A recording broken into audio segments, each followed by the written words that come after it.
Hello everyone and welcome back to another episode of The Damage Report Under Lockdown. I'm John Ederola. He is Jordan Ewell. How's it going, Jordan? Hey, John. That was Progressive quick. activist I wasn't ready. Sorry. I know. I never know exactly when I'm going to throw to you. Sometimes it's within 10 seconds. Sometimes it's near the end of the hour.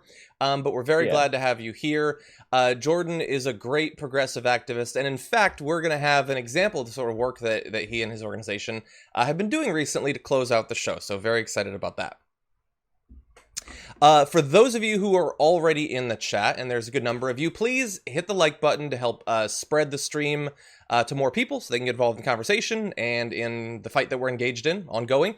And you can, of course, share it on social media and all of that as well. If you tweet us at hashtag TDRLive, if you send in super chats and that sort of thing, we are going to be reading them throughout the show, so feel free to do that if you have comments or questions or anything like that. I can see already that Simon Suppertime has left a comment saying, Jordan Ewell, such a hottie. And Wendy, yes, I have a mad crush on Jordan. Hey, everybody, I'm still on the show too, okay? It's not I just paid Jordan. them to say that. It's You okay. did? It's okay. Yeah, I'm master turfing this. Some of those are definitely Ken Klippenstein sock puppet accounts. Exactly. It's very nice of you, Ken, to support your buddies that way. But anyway, we're going to talk about quite a bit through the course of this show. We've got breaking news on what the House is going to be doing. Spoiler alert, not much. We've got a new estimate of what the actual death toll from the pandemic has been. Fox Nation is shifting their strategy a little bit in terms of what hosts are still affiliated with them, and updates on the lockdown protests as well. So a lot to get to. Really fast forward, jump into that. I want to give people a little bit of time to sort of get into the chat room. Jordan, how's the pandemic treating you? How's this quarantine going, man? Going a little stir crazy. Can't get a haircut. But being a reasonable person and not protesting outside of Great Clips to get one. Yeah. Just staying inside. Do you cut your hair at home? So not only was this haircut done at home, but it was done by me, as you might have guessed. It's easy and cheap. Yeah. Indeed free. So feel free. If you want to have an easy haircut that makes you look, this is an option for you. I used to do that in college to save money. I used to shave my head. Yeah, I mean, look, if a haircut's like $20, and if you cut it this short, you need to get it done every 2 or 3 weeks. That adds up. Oh, by the way, everybody, right. I know that we weren't able to get Francesca's cat yesterday on the show, but Jordan's got a cat that's lurking around, so I'm not saying anything, but maybe at 1,000 likes, maybe we see the cat. You never know. Okay, with that, why don't we get into some news? We were expecting the House to return to D.C. Since they haven't been able to work out some way to conduct their business without physically being there. I mean, that's impossible. How could anyone possibly come up with something like that? So they haven't. So they were going to come back, but now they announced that apparently they're not going to. House Majority Leader Steny Hoyer made the announcement Tuesday morning, citing advice from the Capitol physician and a continuing increase in coronavirus cases in the Washington, D.C. area. Journalist Haley Bird provided a little bit more details. He said that the attending physicians points that the numbers in D.C. are still going up and the surrounding area is a hotspot, as well as the fact that the next coronavirus relief package will not be ready to be considered next week. All of that contributed to the decision. So it turns out that even if they had been in D.C., they weren't ready to do anything this week. I mean, after all, Jordan, they've only had, almost a month since the last big bill to put something together. How can we expect them to be ready on such short notice? Right. I think this represents this lack of urgency from Congress in getting back, or even just finding new ways to deliberate and vote. I mean, you could have distance remote voting, so many businesses. We're doing this now in a completely different way. You're doing this all at home. People are using Zoom in different ways. If Congress really wanted to, they would find a way to do distance voting or remote voting, things like that. But this lack of urgency in general reflects this kind of divide between the ruling class and just the general public. Mm-hmm. We had this this rapid call to arms to help small businesses, and we saw money going to places like Ruth Chris Steakhouse and the Lakers, and some businesses gave the money back, but just that was the immediate outcome of Congress's small business relief efforts. And comparing that to the paltry $1,200 that some people got, Yeah. we just again reflects this class divide between the ruling class and the general public. And I think it's shameful that we're in this situation, because people are now forced into the situation where they have to choose between going broke or going into an unsafe working environment, and that's not fair. Those shouldn't be the only two choices. Congress and the government should just step in with a progressive policy reform that would help people stay afloat in this trying time, the way so many other countries around the world are doing, so people don't have to choose between literally life and death. Yeah. Yeah. And like, whatever it is that the Democratic Party would say is driving their strategy, like obviously a little bit of his concerns that Mitch McConnell is going to be unlikely to go down certain roads. I would say make a little bit of public pressure, make them actually hurt if they're going to be making the entire federal government response totally designed to benefit the people who were doing incredibly well before this pandemic, are certainly going to become more rich as a result of it. I mean, the upcoming housing crash that we're going to have when people's mortgages come due in a couple of months is going to lead to the same sort of accumulation of wealth that the last one did. Do that. There's no urgency whatsoever. They're so, like, I tweeted yesterday, by the way, how many members of the House of Representatives do you think are nervous about their ability to pay their rent in a couple days? And the point was that they're not, and they're going to be fine. None of them, like, they might have more, one might have more empathy than another or something like that, but they're not experiencing it the way we are. Some people seem to miss the point and responded, yeah, what about the homeless? And I'm like, no, that's what I'm trying to say, is that these are the sorts of people that are being ignored, you person on Twitter. But anyway, they're acting like it's not a big priority, that they've had weeks to put together something to go in addition to the $1,200. I've got an easy idea. $1,200 more dollars? That's not enough, but it's better than zero. Probably easy to write that legislation when you can literally copy and paste it from the last time. But they're acting like it's difficult. And the issue is that the House is not returning, okay? And even if they did, they wouldn't be ready to do something legislative for a week. But the Senate is returning, and this means that Mitch McConnell is now going to have a week to put together what his priorities are, to try to sort of set the stage for what this next bill is going to be about. And here's something that Josh Marshall tweeted.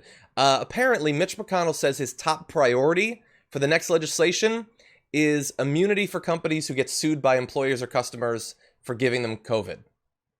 That's the priority. Is, again, corporations. It's protecting them from liability when, through the advocacy mainly of the Republican Party, businesses are going to reopen earlier than they should. People are going to get coronavirus. They're going to die as a result of it. We want to make sure that those businesses don't face any sort of liability over that. That's the priority of the party that's going to be determining what this next legislation looks like.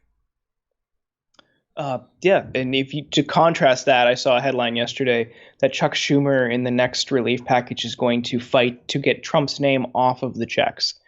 And think about that. Like, how many people are actually going to be receiving these checks? Probably a slim minority of the recipients, right? Because most people are going to get direct deposit. So Chuck Schumer is out there saying, no, we got to fight for this optics issue. We can't have Trump's name on the checks. People are already just jokingly calling them Trump bucks. Like, that ship has sailed. Sorry, it's gone. Like, you're not gonna just win this battle. But to focus on that is just some meaningless virtue signaling, really. Mm-hmm. So why not fight for something like UBI? Why not fight for something to contrast and do a stark pro-worker contrast when you have Mitch McConnell out there saying, no, you can't sue these businesses? I really don't understand the decision making, other than it's just they're beholden to corporate interests at the end of the day. Yeah. Both parties are. Yeah. How about this? How about a compromise? Okay, because I don't want this to be used for propaganda effectively. So how about this? We put the best representatives we can come up with together in charge of both the messaging around the Democratic Party's response to the crisis, but also shaping the legislation. So you have people like Rashida and AOC and Ilhan Omar and stuff like that. You get immediate rent relief. You get not just putting off having to pay your mortgage for 3 months and then you have to pay 4 months all at once, but something substantive where we help people with that. We get an ongoing UBI. And then at the end of that, also in the bill, he can't sign the checks. How about that? Not just have it be Chuck Schumer pop his head up after 2 weeks of doing jackass and say, I've got an idea. No signatures from Trumpy. How about that be the 12th thing? or the 20th thing that you do as a little icing on the cake. How about that? I think everybody could be happy. Right. It's just that he's focused on that. Like when people are like, losing relatives, just shows like how out of touch he is. And like people who care about that is like a primary concern. Like, sure, if Trump wants to do that, who cares? Like I said, people are calling them Trump bucks like jokingly anyway. It's kind of like the Streisand effect. Like if you try to eliminate this or erase this, it's only going to magnify it. So it's absolutely futile. But like again, it shows like just completely distorted priorities. Yeah, 100%. Oh God, and so frustrating. And honestly, like, I mean, I guess at least Schumer will be in DC. That's something. Like, get a Discord channel and invite the members of the House of Representatives to it. Honestly, let them pick their own avatar. I don't care. They can chat. They can share memes, and they can also vote. Canada's meeting right now, their legislature. Around the world, governments have figured it out. Brazil has been meeting and all of that. They've got their own issues, but they've figured it out. It is not difficult. I played Jackbox games with my family over the weekend. We made it happen. And rather than sketching, designs for t-shirts, we could have been voting on legislation. I think that DC could figure it out too. They got a lot more resources than my mom does. We need to talk about a relatively new show called the Republic, or UNFTR. As a Young Turks fan, you already know that the government, the media, and corporations are constantly peddling lies that serve the interests of the rich and powerful. But now there's a podcast dedicated to unraveling those lies, debunking the conventional wisdom. In each episode of the Republic, or UNFTR, the host delves into a different historical episode or topic that's generally misunderstood or purposely obfuscated by the so-called powers that be. Featuring in-depth research, razor-sharp commentary, and just the right amount of vulgarity, the UNFTR podcast takes a sledgehammer to what you thought you knew about some of the nation's most sacred historical cows. But don't just take my word for it. The New York Times described UNFTR as consistently compelling and educational, aiming to challenge conventional wisdom and upend the historical narratives that were taught in school. For as the great philosopher Yoda once put it, you must unlearn what you have learned. And that's true whether you're in Jedi training or you're uprooting and exposing all the propaganda and disinformation you've been fed over the course of your lifetime. So search for UNFTR in your podcast app today and get ready to get informed, angered, and entertained all at the same time.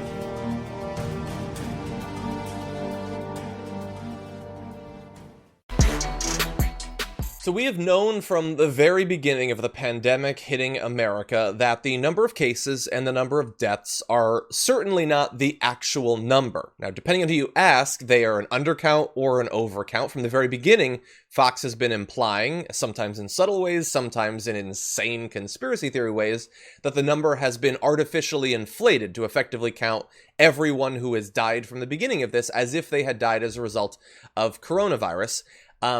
The studies that are being done now show that that is probably not actually the case. So let's take a look at what the Washington Post has been able to put together by counting excess deaths over and above what we would expect to have happened during this time period. So in the early weeks of the coronavirus epidemic, the United States recorded an estimated 15,400 excess deaths, nearly 2 times as many as were publicly attributed to COVID-19 at the time. Now, I understand some people are going to be hesitant to take those numbers and say that they're due to coronavirus, to say that it's too much of a leap to immediately say that. Well, they acknowledge that. They're being very careful in the way that they're talking about this. They say that these numbers could include people who died because of the epidemic, but not from the disease, such as those who were afraid to seek medical treatment for unrelated illnesses, as well as some number of deaths that are part of the ordinary variation in the death rate, because it will not be constant from year to year. The count is also affected by increases or decreases in other categories of deaths, such as suicides, homicides, and motor vehicle accidents. And let's just acknowledge that while the number of motor vehicle accidents could hypothetically have been affected by the pandemic, people doing far less driving seems like those numbers would be lower than at a similar period last year. But anyway, we're going to have more numbers for particular areas. Jordan, so far, what do you think about this? The possibility that in this 5-week period, this is just the early 5 weeks, potentially up to double the deaths might have actually happened as have been recorded so far. Yeah, I mean, not hard to believe, and it also reflects like a couple different things about the early response, right? So we knew in December that this was developing, and the Trump administration had 17 staffers, administration staffers embedded in the World Health Organization that were relaying information back to the Trump White House in real time, back Yes. in December and early January. They knew this was coming, right? So Trump, it was reported extensively, sought to, downplay the severity because it's an election year. And he saw an increase in case counts as likely leading to, reduced chances of getting reelected. So they sought to slow roll testing rollouts. They sought to slow roll responses to this. They downplayed the severity. He said it would just miraculously go away. All of these different things, right? So we were completely and woefully inadequately prepared for this. And now we're seeing the manifestations of that. We're seeing probably way more people die than expected, partially because, we didn't have sufficient testing. People weren't aware. And people probably, before people like even knew really what it was or how to detect it or look for it, probably were not counting those in the death tolls. Mm-hmm. Across the board, I mean, there's like a big data problem in medicine in general. It's not always consistent in your reporting mechanisms and how data is shared and stored. So like all of these different things like compound the issue, and that's what we're seeing now. Like in a retroactive application and analysis, we're seeing spikes in these death rates. This is alarming, especially now as we're probably not even at the peak infection rate. Like Mm-hmm. that's what's most alarming. We're seeing way more deaths now than expected, going into probably what might be the peak infection rate. Yeah, and there's no way to know for sure. I mean, they're doing what they can to try to give us an idea of what the range might actually have been, but they're not saying definitively these people died as a result of coronavirus. I mean, they do talk to some individuals. There was one woman who said that they didn't want to send their father, who had coronavirus, to the hospital to die alone. They were afraid they wouldn't be able to see him, so he died at home. And he has not been counted. That's just one individual. It's anecdotal, which is the exact opposite of what they're doing here. But that is sort of how this plays out, that some individuals would have never been tested. They would have gotten sick. They had no one to help them. They die at home. I mean, these deaths are coming from something. Really briefly, let me show you one picture. So this is the spikes that we're seeing in a number of different individual cities. For those of you on mobile, I apologize. This is going to be nonsensical to you. But look at New York there. So you're seeing that the lighter orange is the total excess deaths. So the darker orange are the ones attributed to coronavirus. Now, I understand some people are very hesitant to say those extra deaths are from coronavirus. Was it Godzilla? What exactly was happening in that period of time that was killing so many thousands of additional people, if not coronavirus? Was it bad burritos? What was so deadly in that period of time that wasn't there the weeks before it? I mean, and again, some people, especially like personalities on Fox for, 2 months now, their identity has been, no matter what happens, we're going to say that the number of deaths isn't high enough to impress us. It's only one Vietnam so far. And anyway, it's not Trump's fault because they, like you said, they see it through the electoral lens of how is this going to impact his reelection chances. And so they're never going to acknowledge this. But people who are worried about this, who want to stop future pandemics, they are looking at these numbers. This is not definitive. There's going to be future tests and everything like that. But as bad as it already is, and I personally would count 55,000 plus Americans dying in just the period of a couple of months as an absolute tragedy, perhaps the biggest of our life domestically, it looks like it's actually worse than that. We just don't know how much worse at this point. Yeah, I mean, I don't know really what to say other than that's horrifying. And I just wish that people would have taken it seriously. I wish that Fox wouldn't have downplayed the severity because, even though you or I or your viewers might not watch Fox, millions of people do. And those people believing that this wasn't an issue likely led to the spread of it. That's why they're getting sued, or likely being sued. It's just, you can do so much, but at the end of the day, if it's not a collective effort, we're only as strong as our weakest link. And that people would just willfully ignore and even in some cases flaunt guidelines for social distancing or stay-at-home orders. They're just putting everyone else in harm's way. And, a lot of people who might otherwise be with us are not now. So it's not just about staying home to protect yourself. It's about staying home to protect those around you. Yeah. Yeah, and the sad thing too is that this is not a thing where, and like you have to keep saying this because you hope that eventually it'll get through to some of these right wingers.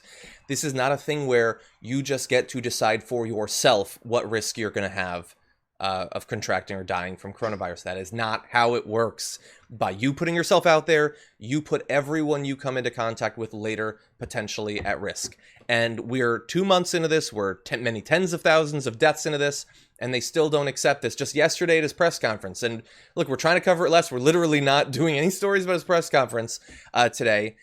Trump said we're going to reopen the schools because kids seem to do pretty well with coronavirus, except the fact that they can get it and then spread it to every one of their family members. Like, it's how many grandmas are going to die because their kids are forced to go back to school and then they eventually spread it to their parents and to their like it feels so pointless in the face of this horrendous daily tragedy that we're experiencing to try to break through to people whose entire worldview has been shaped by a lack of understanding, respect, or concern for science. Since the beginning of the anti-lockdown protests, we've been saying that the obvious end result of these efforts is going to be that some of the people that participate get diagnosed with coronavirus, and our fear is that some of them might eventually die as a result of that. Well, we don't have that necessarily just yet, but we do have one fairly ironic spin, and that is that one of the leaders of Reopen NC, the movement against Governor Roy Cooper's stay-at-home order, posted on Facebook that she tested positive for coronavirus. This is Audrey Whitlock, who we previously talked about on the show, actually, missed the group's first 2 rallies while she was in quarantine. She wrote on Facebook that her quarantine ended on Sunday and ended her post with, "See you Tuesday." So at this point, it looks like she has mostly gotten through it. She says that she is either totally or mostly asymptomatic. So that's good. I don't want anyone to suffer or die from this virus. But she is telling people to ignore the stay-at-home orders, ignore the social distancing, and get out there and contract the thing that she was apparently lucky enough to not suffer from. I don't know. It's tough to be sympathetic. It really is, because they know what's happening, and maybe they're misguided, and maybe part of it is that they're being forced into this situation, like we mentioned earlier. You know, it's like a lot of people who I've just known and just, maybe have just different opinions than me, and I think mean well in general. I think a lot of people I know personally, I just think that they're forced into the situation where they have to choose between going back to work or going broke. And that's not a situation they should be forced into. And I'm not saying this is every person at that protest. And I think there are elements of like hate groups embedded in some of these protest groups. But it's tough to be sympathetic for people who are in this situation, because you know what's happening. You should listen to health guidelines, and you should listen to CDC guidelines and stay-at-home orders, because again, like we just mentioned, it's not just about you, it's about people around you and spreading it to people, and how you can give it to one person who might give it to an elderly person in their home. Yeah. You know, it's more than just you. But again, like I really want to hammer the point that like they should not be forced into the situation where they have to go back to work into these tough situations. And I do know people who want to get back to work because they are broke and they have no income. Yeah. And they feel like people who, like you and I who have work right now, they feel like we're just saying that because we're in a position of privilege. Maybe, but like it's ultimately that the government should step in to help you. That's the solution. Yeah. Okay, so let's say that we have a position of privilege, which we certainly do in a number of different ways. I think an important follow-up question is, what are you using that position of privilege to accomplish? If you have been lucky enough to be given a platform, what are you using that platform to accomplish? We're saying the government should be doing everything it can, which is far more than what it's doing, to stop people from having to choose between their health and their economic future. That is not what everyone is doing. Like how many people in conservative media right now, wealthy people, heirs to frozen food fortunes, are out there saying these quarantines are a complete waste of time. You should go back right now to work, and if you die, sad for you, I'm going to be okay. Who's doing that? Trump was exposed to coronavirus early on. Everyone seems to have forgotten that. Was lucky enough to have not gotten it. He's now being tested every week because while he seems to want to imply that this is not serious, he's obviously taking it seriously. He got through it just fine, and now he wants everyone else to go back out there and get exposed again. Yes, some people are insulated from it more than others, but it all comes down to what are you using that privilege for? And, people like this, the organizers of this, who are being given money by these billionaires and by these organizations that are always there to prop up these astroturfed right-wing organizations, she's apparently going to be fine. She doesn't seem overly concerned with if all of the people that follow her call and go out in the streets, if they end up being fine. Right, that's an important point. Like these efforts, some people are going there because that's what they believe, but the organization of these and the promotion of these was largely a coordinated effort, and likely, probably from a handful of culprits, all of them reflecting corporate business interests. Yeah. These are people who this is affecting their bottom line, so they propped up all of these Facebook events and appealed to people who are misled and misguided by right-wing media in conning them into thinking this is about their freedom or their liberty or their autonomy or whatever, when really it's just that these companies want these people to get back to work, so it helps them, it boosts their profitability, it boosts their revenue. It's not about freedom or liberty or anything like that, because you're like literally jeopardizing other people's health and safety. This is like Koch brothers and ALEC and groups like that, and the companies that they represent who are pushing this idea. It's absolutely bogus, and I wish people would just realize this. Yeah, and honestly, look, as we've sort of been saying from early on, the most important reason to not prematurely reopen is concern for people's health. But also, I don't even think it's going to have the economic results. Lots of economists don't think that it's going to have the economic results that some of these Republican politicians are thinking. Because, look, obviously, they look out for corporate interests. They're going to continue to do that. But the only thing more important to them than that is the continuation of their careers in politics. And so they're willing to roll the dice on reopening, even if it means that people die, the chance that it might be better economically, not the certainty that it's going to be better economically, could be an absolute disaster. Many businesses are going to be the site for the spread of coronavirus. It's going to be tracked to them, since we've got these people who are tracking contact now around the country. How many businesses are going to want long-term for their reputation to be tied in with the fact that there was a huge outbreak of coronavirus at, AMC theaters or whatever, the businesses that they're inspiring to open right now? So at the end of the day, yes, they're watching out for the corporations, but they're more so watching out for themselves, and they're willing to let it all burn down. One of the best side effects of following Ken Klippenstein on Twitter is that he is great. He is a watchdog for hypocrisy coming from the right. And I saw a few examples having to do with right-wing pundits and personalities on these lockdown protests. And so I want to show just a few that I saw that he was either tweeting, putting together himself, or retweeting. So one involves Tomi Lahren, who had this to say: compliance starting to look a whole lot like willful slavery. Now, you're not going to find that tweet on her profile right now, because as shameless as she is, she has just enough shame that she deleted that not long after posting it. But it was there, which is interesting, because previously she had a different view on protests. For instance, when she said about Colin Kaepernick, this clown is likening his struggle to play professional football to slavery. How does that not piss off those whose ancestors lived through true racial persecution, or those who fought actual injustice in the civil rights movement? So, civil rights advocate Tomi Lahren didn't like people using slavery to push their message back when it was Colin Kaepernick peacefully kneeling on a football field, and notably not spreading coronavirus by doing it.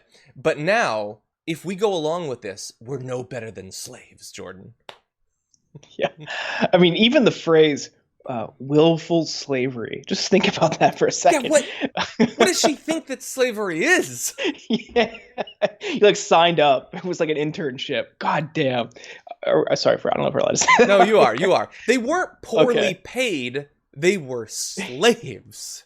God. Yeah. Willful slavery is a really funny term. But again, it just reflects it's like the people that are propped up by right-wing media institutions are just kind of like useful idiots. Mm-hmm. Tomi Lahren is just, oh, good God.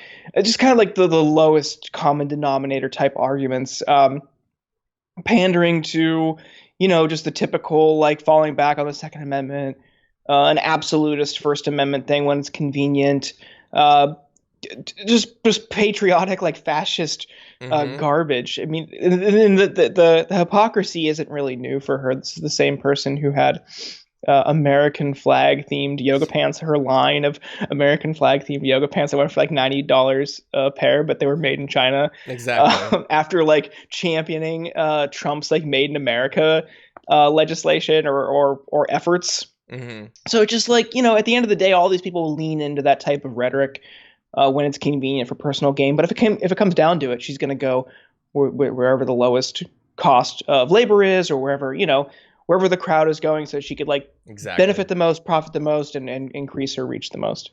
Exactly. She's an opportunist. And, it was just like a week ago, I think, that Charlie Kirk, because now the thing is, whip up people in a frenzy to hate China to protect Donald Trump. So he was like, no one should ever buy a product made in China ever again. And I considered like putting like, he's like subtweeting Tomi Lahren for her thing there.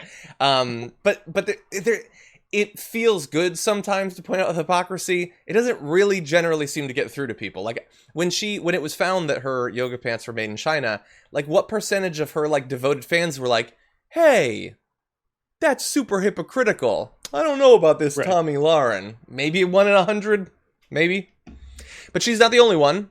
We've also got this from Matt Walsh. You might see him occasionally on Twitter. He had this to say. A guy in Colorado was cuffed and arrested in front of his 6-year-old daughter for playing t-ball with her in an empty park. People keep assuring me that we're not living in a police state. Well, tell me what a police state looks like, if not like this. So, he was stopped, when he was playing baseball or whatever, and police were super mean to him, and so Matt Walsh is protecting him, which is slightly different than what he had to say previously when he said, how many times do cops have to ask nicely before they can force the issue? 10 times? 27? 58? What's the magic number, Black Lives Matter crew? So when the police are violating your rights, it seems to depend what you're protesting against, whether he's going to be on your side or not there. So people who don't want to be beaten or killed by the police, just abide by what the police say. Honestly, why are you making a big fuss about this?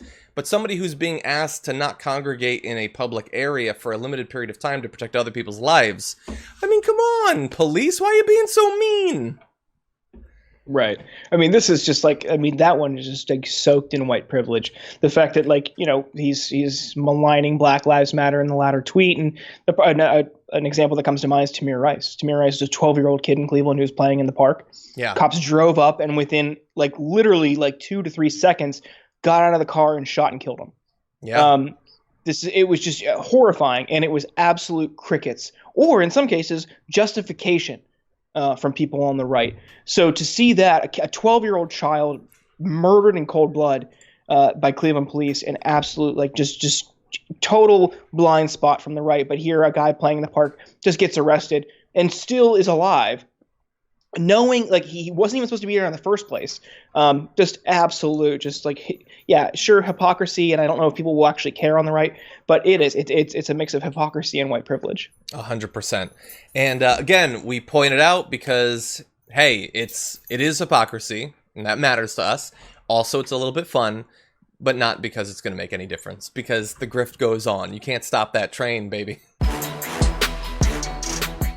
For weeks now, Diamond and Silk, journalists on Fox Nation, have been spreading increasingly bizarre, deranged conspiracy theories around coronavirus to potentially millions and millions of Fox viewers.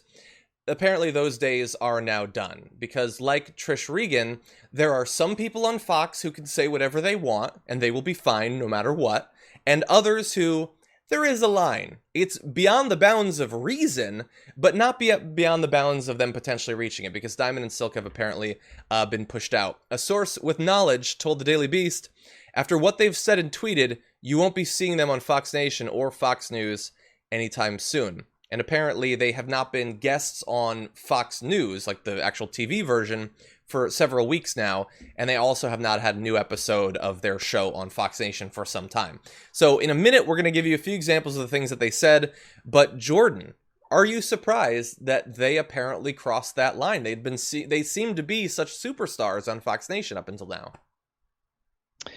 Yeah, they had been. I mean, they are pretty common, well-known figures on the right for their just blind support of right-wing causes and interests. I am kind of surprised that Fox took action, but after seeing the things that they had said and done, yeah, sure, it made sense. But it really shows the line is pretty far out there. There is one, but it's far out there, and it's also inconsistent. You're not going to fire like a Hannity or a Tucker or an Ingram. You're not going to fire like a flagship host. But people on the fringes, people on Fox Nation, like the streaming service, they are dispensable because it opens up the door. It's like the liability for Fox at the end of the day. I don't think Tucker would say similar things or the identical things that they said, but it's a little bit inconsistent in their application of these quote standards. I would argue there aren't any at the end of the day. It's just how much can they get away with before outrage hits a critical mass. But they're still on the Trump campaign. Yeah, they're still co-chairs of Black Voices for Trump. So they're still going, and Trump is going to make an appearance in just a little bit in this story. But let me give people a little bit of an idea of some of the things that they've been saying. Some of these we've covered on the show previously, and understand that there's some theories, I'll say, that they've spread that others have. So, for instance, the idea that the death count has been artificially inflated, it's just being made up. Laura Ingraham has said that. Lots of them say that. There's some things that they said that others have not delved into, although I don't rule out it in the future. Let's see. So, in a live stream, they speculated that 5G, the fifth generation of mobile technology that's being rolled out across the world, can, quote, throw your body off and mess with, quote, your genetics. On coronavirus deaths, Silk had said at the time there was a certain number of cases, a certain number of deaths. Instantaneously, you had the media calling President Trump out. He wanted open by Easter. He want this open by Easter. Me and you was talking. I said, now watch the numbers of deaths go up, to which Diamond responds right. Silk says, watch everything increase because they wanted to make it look bad in front of our eyes, effectively saying that the media, to make Trump look bad for saying, let's open the country again on Easter, they're just going to make up a number that looks bad, that it's not reporting from hospitals and health professionals. It's just a hoax. I guess it would be deaths is the notation that they use these days. Yeah. Just made up. Can we go to one example of this? We very rarely play any Diamond and Silk videos on the show, but I did see one. This is from Media Matters, because some of this is going to be hard to follow. If they're in certain places, I believe that she's talking about 5G towers here. So, and if they're in certain places, the frequency of that can really throw your body off, your genetics, and have your body dis-ease. I'm not a doctor. I'm just going on what they were saying about that. This is what they're saying about that. Science is saying. And it can also cause for your genetic material to test for COVID-19. Now, I don't know how true that is, but I believe somebody should look into it. Why are towers going up in our country if they haven't been tested to make sure that we as the American people can handle it? Okay. So they go on to say that the hospital beds are empty. It's this theory that nobody is actually sick with coronavirus, which is, it's weird to, on the one hand, say coronavirus is real. It's being given to you by 5G towers and possibly Bill Gates, because they also talked about that. He wants to kill you too, but also no one is dying from coronavirus. They really want to have it both ways. It's like wealthy elites are giving you coronavirus to kill you, and no one is dying from coronavirus. And we don't know how true that is, but people should look into it. Don't say it if you don't know if it's true. Well, John, to their point, they are saying it. They're just like, that's what they're saying. It's science. Science is saying this. So I don't know how you can argue with that. I don't think I can much more. But let's see. So other things they've said.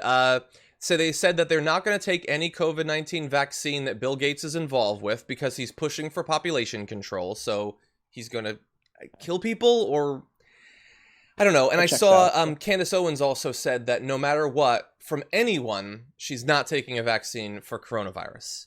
It's awesome. Dying of a potentially preventable disease to own the libs is one way to live your life. They had previously said that the WHO, quote, has a switch to turn this virus on and off. Do you have a switch? And they claim that Democrats like the problem and they want to create the problem to keep the problem going. So the media made up the deaths, or the problem's real and the Democrats want it to be real, so they have made it. I don't know. I don't watch the show. I don't know what it's like to have my mind be empty but incredibly flexible at the same time to believe whatever is told to me in real time that way. I don't know. But you know who does like it, Jordan? You want to know who is still sticking with them after they've been let loose? Oh, let's hear it. Donald Trump tweeted this morning. There we go. But I love Diamond and Silk, and so do millions of people. Journalists were tripping over themselves to say he seems to get it a few weeks ago. He's serious now. That was before drink bleach, okay? And now he's saying you need to give it to the people who are saying 5G towers are giving you coronavirus, which also is made up, and don't take the vaccine that Trump himself is saying we're going to have soon because it will lead to population control. I don't know what, does Candace Owen get that Trump is pushing for the vaccine to be made as soon as possible? The vaccine that she and others won't take because it's a Bill Gates plot? I don't know what to say. Yeah, I'm excited. I'm excited. In a week or two, we're going to see some Politico reporter or New York Times reporter tweet out that we're seeing a new tone and tenor from Trump. He's turned a page. This is the day he became president. I mean, these types of things that just I don't know, they get caught up in optics because largely they're insulated from the consequences. But if that's their focus, how does he sound instead of the actual substance and consequence? Mm-hmm. It really begs the question, why are they in these positions to begin with? So I think there's just across the board, a lot of these pundit positions at mainstream institutions, just they're so out of touch. Mm-hmm. I remember thinking a couple weeks ago, it was Dana Bash at CNN had some comment where she was like, wow, what a remarkable tone from President Trump here. Ugh. Very presidential. And then 2 weeks later, he was saying it was miraculously going to go away. Yeah. Just everybody keep calm. It's going to go away. Wait a second. I'm hearing... Oh, no. Okay, breaking news. This is good because him standing beside Diamond and Silk after spreading these conspiracy theories would sound really bad. That tweet, turns out he was just tweeting sarcastically, everybody. Don't worry. It was a sarcastic tweet. Based purely on the reaction after the fact, it's sarcastic. No, he hasn't actually said that. He's totally with them. But trust me, if it starts to hurt him, he will have been being sarcastic.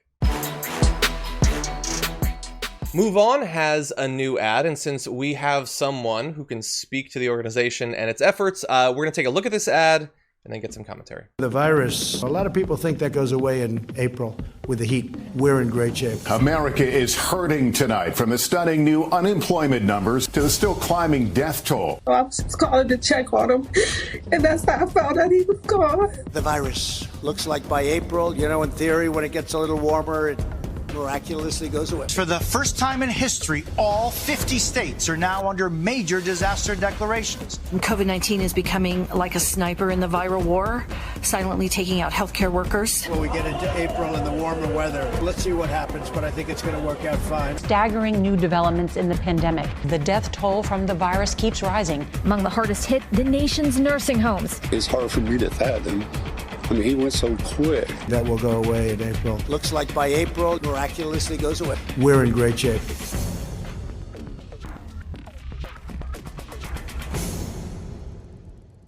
Jordan, that's pretty effective. That some of those quotes, seeing people speak about the people that they knew that have passed, that is just devastating. Yeah, the creative lab at Move On does fantastic work, consistently inspired by how they're able to, cut through the noise and find people in frontline communities who are directly impacted by the consequences of Trump's inadequate leadership. So shout out to Olga and Ann who worked on that video and put it out, and it's now a part of an ad buy targeting key swing states to show people in critical voting blocks that, look, this is largely a product of Trump's inadequate leadership, his poor response, and how he tried to, as we mentioned earlier in the show, politicize this crisis and downplay the severity because he thought that would impact his reelection chances. So taking that message directly to voters, I think, is a really smart strategy. But it also shows this type of leadership or lack thereof leads to real world consequences, in some cases death. So, always something to be mindful of. But yeah, again, MoveOn's Creative Lab does fantastic work taking that messaging and going directly to the voters with it instead of some roundabout, convoluted way that maybe other groups might take. Exactly. And look, honestly, I hope that other Democratic organizations and indeed candidacies pay attention to work like that, because they've just seemed to lag so far behind. And you've probably seen over the course of the past 6 months or so, there's more and more of these Republican organizations. Generally, they're never Trumper organizations that have been coming out with devastating ads targeting different Republicans who continue to support the president. And especially when the target is the president. Like what you just saw in that ad, no one has ever produced enough material out of their own mouth willingly that will be devastating if you simply play it back to people. And that right there, that should be the model. We should see 100, 1,000 more ads like that running between now and the general election. So I hope that people in power are paying attention. Oh yeah, I hope so too. And I think you can get caught up in this using Trump's words and playing it back to him. You can kind of get caught up in that in a more of an out of touch way. So I think some people will be like, this is so indecent. He's violating the norms of the office. He's not upholding the dignity of the Oval Office. So that really doesn't resonate with people who are just working 2 to 3 jobs to make ends meet. That doesn't matter to people who really haven't seen any material impact or improvement in their lives for the past couple of decades. So to frame it in this elitist beltway framework doesn't really resonate with a lot of people, but plays well here. Plays well in DC, where you're appealing to donors and things like that. So it might maybe to the wealthy who are going to contribute to your organization, sure. But MoveOn's impact has always been keeping members and working people and frontline communities front and center throughout everything. So I think this is a good example of how they center that messaging and center that delivery and that tactic in their ads. And yeah, I'm glad you liked it, and thank you for the kind words. And I know people are going to be excited about that. Yeah, no, I mean, look.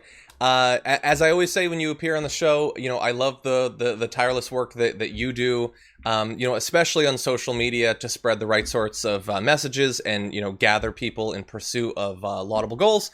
And, if an organization is doing the same thing, I think that we should support them too. So, as always, thank you. And thank you to MoveOn as well. If you come out with future ads, definitely send them to us. We can't wait to see it. There are a lot of justifiable fears about what future elections in the near future will look like in America. Many primaries have been delayed, and there are concerns about what the status of the country could be when it comes time for the general election much later this year. So joining us to help maybe break down some of the remaining concerns, see if we can figure out some of what needs to be done, national political correspondent for McClatchy, Dave Catanese. Welcome to the Damage Report. Thanks for having me. Glad to have you here. Enjoyed an article that you put out just a couple of weeks ago about some of the uncertainty that a lot of political campaigns are facing when trying to figure out what our election's going to look like, who is actually going to turn out to vote. So what are your thoughts about this? What are some of the things that we can sort of agree on at this point? Right. So we know that the federal government doesn't administer our elections, right? Our elections are run state by state, locality by locality. And when it comes to the presidential election, it's obviously state by state. So every state has different laws governing when you can vote, whether it be an early vote, whether you need an excuse to vote early or absentee, whether you can vote by mail. So obviously with this coronavirus pandemic, this has become a much more important factor in all of this, because every state is doing this differently, and campaigns are now trying to figure out how to put together strategies to reach these voters, whether it be a different strategy in one state that doesn't allow vote by mail, doesn't allow vote by mail by excuse, versus another state where they do. And that is leading to some questions about who's going to be able to turn out if in November we have a second wave of this pandemic or it is lingering. Who doesn't decide to show up? Are they fearful of contracting the virus if they're at a polling station? Does the law in their state allow them to vote by mail? And it really is across the gamut, different across the board. There is federal legislation. The Democrats have introduced, Senator Amy Klobuchar and Ron Wyden have a bill that would allow vote by mail across the country. but that seems less likely to occur right now, just because Republicans are opposed to it. Republicans say it could lead to voter fraud. There are obstacles there in the Senate because it is controlled by Republicans right now. So really, this is going to be a state-by-state battle. So strategists are telling us that you could see a lot of special sessions through this summer and arguments about how to allow people to vote, how early they can vote, and if they can vote by mail without an excuse. Yeah. Yeah, I think it's important that you point out that right now one of the sort of generally agreed upon by experts in terms of voter access and stuff like that is that we need more voter mail just in case. There is this big partisan divide in the acceptability of that at a national level, even though, of course, there are states that are traditionally red or have red governors that have very accessible, vote by mail. And I understand that there might be concerns about making it available across the country because, they say voter fraud, whatever, we can agree to disagree there. But wouldn't some of these governors of red states, wouldn't they want to make sure that as many of their people can turn out to vote? Is it possible that even in the absence of some sort of unified national response, that some of the states that are generally red, that they might make it a little bit more accessible for vote by mail in time for November? Yeah, and I would point to the Republican governors that are already challenging Trump on his coronavirus response. Look at Larry Hogan in Maryland. Look at Charlie Baker in Massachusetts. I think they are in that field of governors that is more likely to challenge President Trump on this, who has been the leading opponent, I guess, of vote by mail, even though ironically he voted by mail as a Florida resident in the 2018 midterm. So that's a little bit of an odd stance for him to take. But yes, I think you will see some Republican governors pop up. Now, where this is going to matter the most is, frankly, the battleground states that are going to be the most important to determine the presidency. Florida, Pennsylvania, Michigan, Wisconsin. Most of these states, now they vary a little bit, but most of these states have more liberal vote by mail laws as far as that goes. But remember, you could have legislative sessions that pop up this summer just because of the extraordinary pandemic that we're in that move to change the laws. So we're going to have to keep very particular eye on the state legislatures because they're going to have the power to decide, along with their governors, obviously, but they're going to have the power to decide how early someone can vote, how early you can get an access to a ballot, if you can vote by mail, and if you need an excuse to vote by mail. That's another important piece of this. Some states have vote by mail programs, but you need to be sort of out of the country, or you need to be sick or handicapped. Will they allow vote by mail, just a blanket vote by mail for no excuse, basically saying, I want to vote by mail no matter what, you don't need to know why? That's going to be a key portion for legislation in any of these states. Yeah, I'm also obviously there's the vote by mail portion of it. We expect that there's going to be some, perhaps a lot of, people that are going to be or have to vote in person still at this point. Do we have any idea as of right now if there are going to be big differences? I assume based on age, there would be differences in people's willingness to turn out to vote. But in terms of like a partisan difference, I've seen polls, going back to the beginning of this pandemic showing that at various points, conservatives or Republicans tended to take it a little bit less seriously or think that it was a little bit less of a threat to them personally. Is there reason to believe that might translate into a greater willingness to turn out and vote in person? Yeah, that strategists are trying to find this out. We sort of have one example of it happening so far, which is the primary that occurred in Wisconsin. The only primary that really has occurred in the throes of this pandemic. And basically, we didn't see record turnout. Obviously, the turnout dropped a little bit. But we did see Democrats overtake a Supreme Court seat, and at first, there was some concern that Democrats wouldn't turn out, that it might hurt their ability to turn out their voters. But they actually were able to win that seat, so that sort of threw a counter argument to who it might affect. Now, we actually have a primary going on in Ohio today, Tuesday, and 20%. It was about approximately 20% requested a mail-in ballot, but you're going to have people going to the polls today. And that will be sort of an experiment of who turns out, where they turn out. Strategists are all over the place. Obviously, seniors are disproportionately affected by coronavirus and the risk of dying from it. So they might be more fearful. Those 65 and older brackets.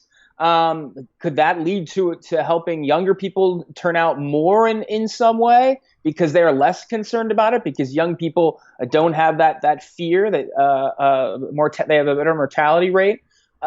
That's a question that's really been untested on a national scale. We only have the Wisconsin case so far to look at. And in your piece, you talked about how, if there is going to be a lot of mail-in voting, that's going to affect the strategies that campaigns take. And I'm curious, what forms you think that change in strategy might take. Particularly, I'm concerned for the presidential election. If you have a lot less voter canvassing and things like that, perhaps less rallies, perhaps less in-person debates, how are campaigns trying to plan ahead for that change? Well, it becomes an educational piece that becomes really important. You would usually do this educational piece before the rallies. After the rallies, you'd have people with clipboards saying, "Are you registered to vote? Have you voted yet? Do you need a ballot? Here's where you get your ballot. Here's when you need to turn it in by." These are all pieces that aren't necessarily broadcast on television with the rallies, but they occur, and they're very important for campaigns. Now this educational component is going to have to take place through Skype, through Zoom, through virtual events. And campaigns are going to have to be very reticent on knowing what date do they have to have ballots postmarked by via state. That will be a very important thing to watch, because November 3rd is election day, but some states may say your mail-in ballot must be postmarked by the Friday before or the Monday before, or maybe it's the Thursday after. Now, one model to look to is the West. A lot of the Western states do vote by mail completely. Washington State, Oregon, Colorado, they're already doing this. They have a complete vote by mail system. It's on the East Coast that doesn't do it as well and isn't as familiar with it. So the education is going to have to start now, and that's what the strategists say, that we have got to start communicating to voters now in these states, but also when there's an update to them, which could happen depending on the state, they're going to have to be very vigilant in responding to that and letting people know this is when you need to get your ballot postmarked in order for it to count. Exactly. And it's important that people have a heads up now to be on the lookout for those sorts of changes and updates as they happen. And so for that, thank you for your work, Dave. We appreciate you focusing on this. It's going to be really important for making sure that the elections proceed as much like normal as possible. So Thank you for your work. We'll be watching it. Thank you.